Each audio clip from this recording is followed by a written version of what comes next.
Hi Gemini, this is Jav. Welcome pa sa ating channel. By the way Gemini, this is Timeless Gabay Tarot Reading. Tungkol po ito, nakafocus po ito sa inyong career and money. Gamitin ang reading na ito bilang gabay lamang. Tandaan Gemini, ito po ay general reading.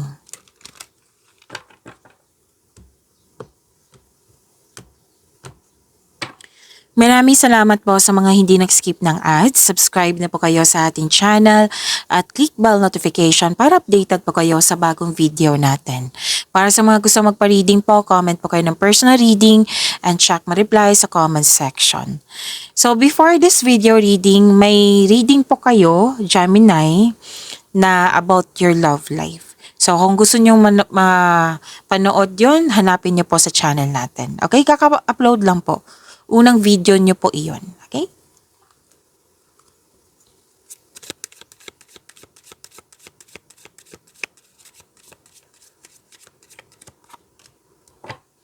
Pay attention to things that are important to ensure wealth.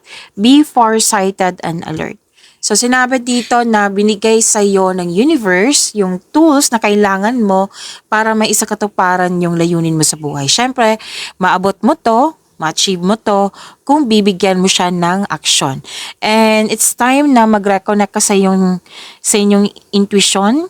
Alam niyo naman kung ano yung gagawin ng intuition, di ba? Na siya yung magsasabi kung ano yung next action patungo sa right path, patungo sa success.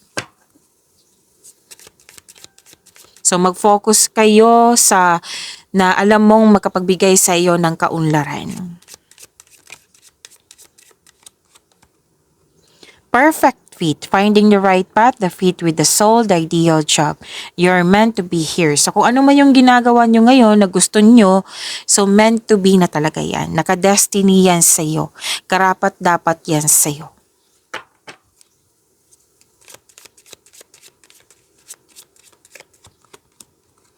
Money tree. Dreams come true. You will get what you have long desired. Enjoy your wealth. Oh, wow. Na-mention din yung wealth dito din. So, enjoy your wealth. Claim niyo po, Gemini. Dreams to come true. Makukuha mo yung desires mo sa buhay. So, this is about wealth. Claim niyo po, Gemini.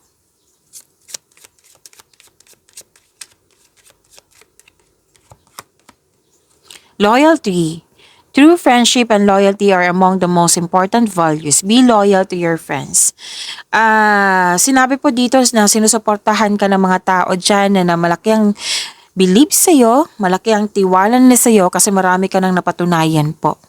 So, bigyan din ng halaga ang mga taong nag-support sa'yo. Give time din sa kanila kung bakante ka.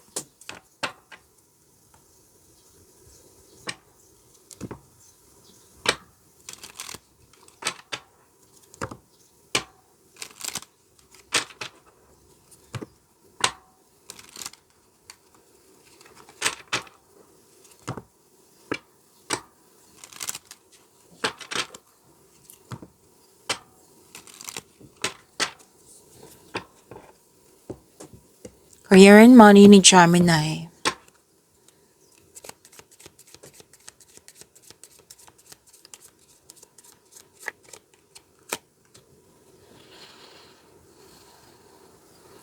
Okay.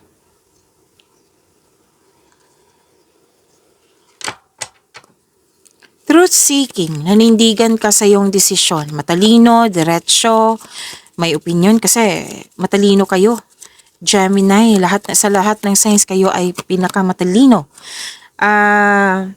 Bibigyan mo na ng aksyon yung matagal mo ng plano, desisyon, ideas, kasi alam mong nasa tama ka. And this card ay sumisimbolo ng katapangan at confidence. So, be careful sa mga pinipili mong desisyon. Siguraduhin magkaroon ka ng konkretong plano para tuloy-tuloy yung mga ginagawa mo dyan.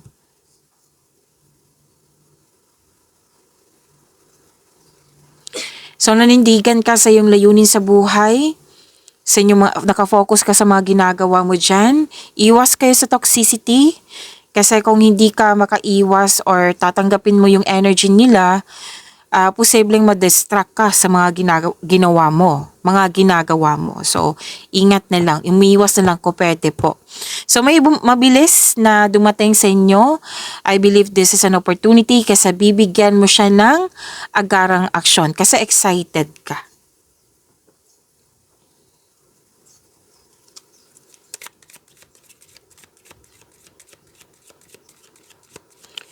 Kung may balak kayong maggasta, siguraduhin na maggasta or mag-invest.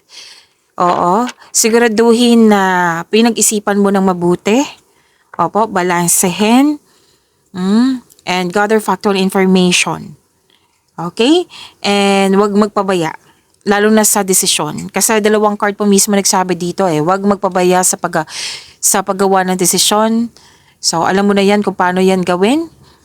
Gemini, yung sa paggawa ng desisyon. Konkretong plano po ay kailangan.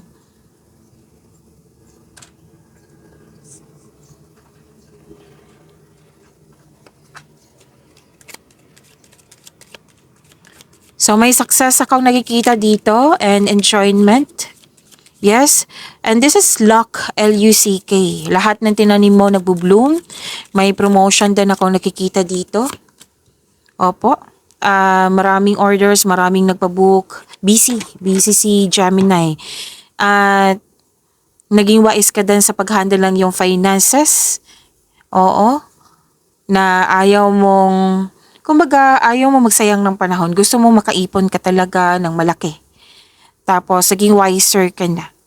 Oo. Tapos, hindi ka rin madamot at the same time. Very generous ka sa kapwa mo. Financial security is yours. And after nitong mga ginagawa mo, may plano kang magbakasyon. Like, ngayong February 1, mag-vacation ako. February 2, rest day ako. Yan, may plano na. After this, busy. Maraming ginagawa. This is good. Kasi, bibigyan mo talaga ng panahon yung sarili mo.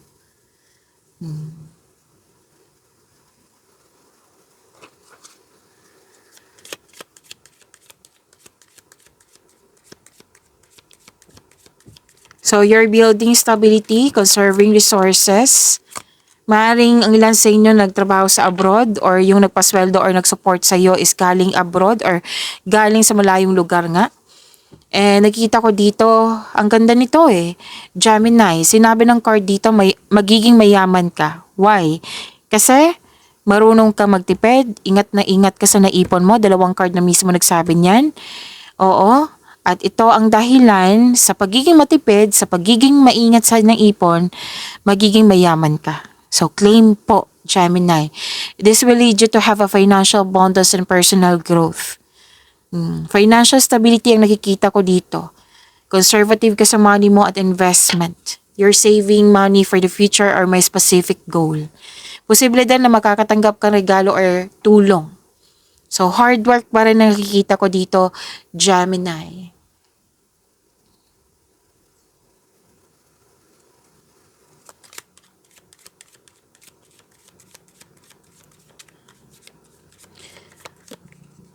Gemini, same pa rin yung sinasabi ng card dito Umiwas kayo sa toxicity kasi nakikita ko dito na may hindi totoo sa iyo. Bumuo ng diskarte upang makuha ang gusto mo or umiwas kayo or umalis kung pwede sa toxicity nga. Dalawang card mismo nagsabi niyan, different card. So, pay attention po.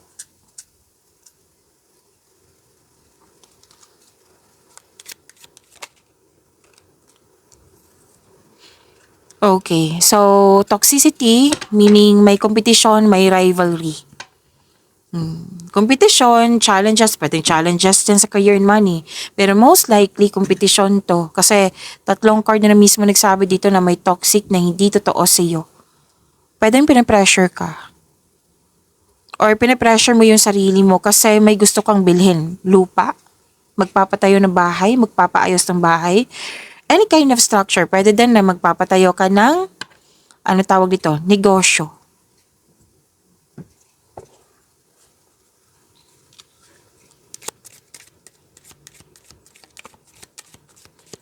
May magaganap na signing of contract. Kung wala po yan, pwedeng promises, agreement, commitment, deal.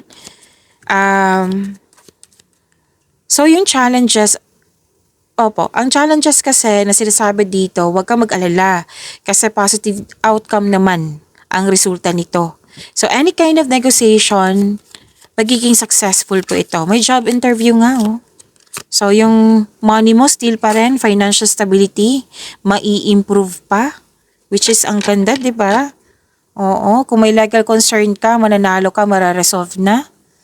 Yes, ang ganda. Claim niyo po.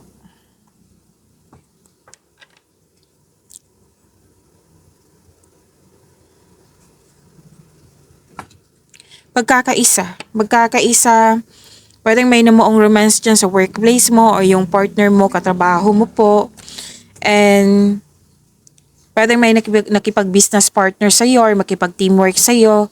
Tapos gustong-gusto mo yung career mo. Kasi nagbibigay talaga to ng financial stability sa'yo. Nagagawa mo yung passion mo at the same time. Ang ganda ng career and money. Claim po, Gemini. Pag-imani niyo po yung blessings na binigay sa inyo. Huwag niyo kalimutan na panoorin niyo po yung love reading niyo. Exclusive din. Oo, nakafocus yun sa love life niyo. Kung hindi niyo mahanap, hanapin niyo po sa channel natin. Okay? Maraming salamat.